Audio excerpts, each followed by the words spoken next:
Hey, Jim here from K2 Concepts. We're going to dip this object. This will actually be the third time. I'm going to load up the number 2 video. What we found is that I was right. The air was coming out of here and it blew out the film. And you'll see it when I load up the video. The other thing what we found is that if you watch both the videos, you'll see that the pattern starts coming apart in the water. And I do believe that my problem was the overlap on the activator. So we're going to use a little less activator this time, maybe make 2 passes instead of 3. The other thing I wanted to explain to you guys was the reason that we rolled in from the back side. If you look at this, it's round. So we're going to come in this way and the pattern will roll over here. Now once we get into here, now here's the critical part. But what usually happens is, as the film comes into this part, even though it starts the pressure here, the film's going to come together at this top here, and it's going to crinkle up, and it's going to hopefully compensate for it stretching in here. You're going to get more film in here, you're going to stretch it here, and it's going to roll in. At least that's what we found. Versus dipping the other way, if we were to come in this way, what I think would happen would be at this point, this film would break and you'd have voids in here. The other thing is you're going to trap air in here no matter what happens unless you backfeed it. But even then, I think that it would be difficult at best and the results would be not spectacular. So I still believe that we're heading down the right path. But those are things you guys need to think about. We've got the guy operating the camera is Terry from Mad Dipper today. He came down for some training. And we were walking through that park, and he had some legitimate questions, and I said, you know what, let's explain that on video so you guys can understand and get your mind around what happens and things you got to think of in advance when you're thinking about a difficult part. The other thing, and even more important, is get your mind wrapped around the parts. Sometimes I'll let parts sit on the shelf for a week or 2.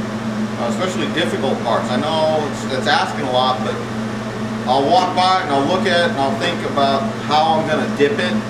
You know, I'd rather do that, spend a little bit of time thinking about how the angle of approach and everything else, than go ahead and dipping it and then ending up with a bad product or something that you regret. You're like, I could have done better. You're better off spending a little more time. So if you've got a particular difficult project, spend a little time thinking about it. You know, that's my point on that one. So anyhow, we're ready to go in the water. This is silver carbon fiber.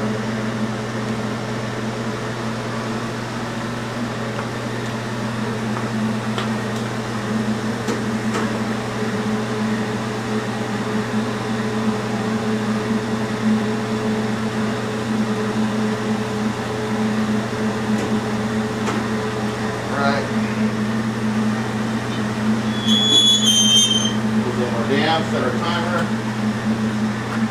The other thing is, a lot of you guys are asking how come I don't wear a mask. Yes, we do wear a mask. The only problem is I'll sound like Bane Batman when I'm trying to narrate the video.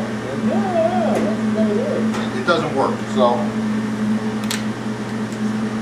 yes, we do wear a mask when we do production. So for everybody that emails me and says, Jim, you should be wearing a mask, JJ at Meddling Kid, yes, we do wear masks. Just tough to talk to them. Okay, we're ready to go. Got about 21 seconds. A little beer for the haters.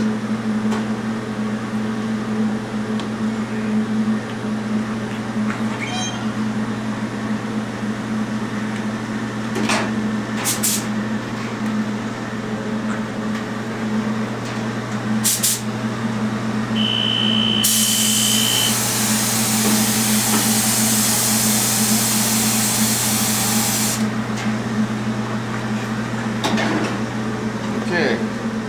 Oh yeah, that did a lot of good. Ah, never mind. Alright, so we're not seeing any pattern degradation. So I'm going to say this will hopefully be a good hit.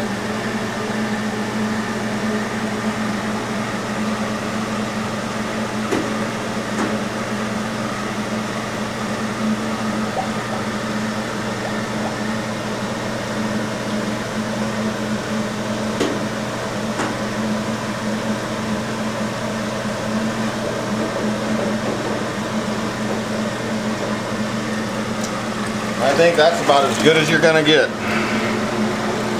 Good coverage. For a difficult shape like that, yeah, I'm gonna clear it and let it go. Anyhow, that's it for this one.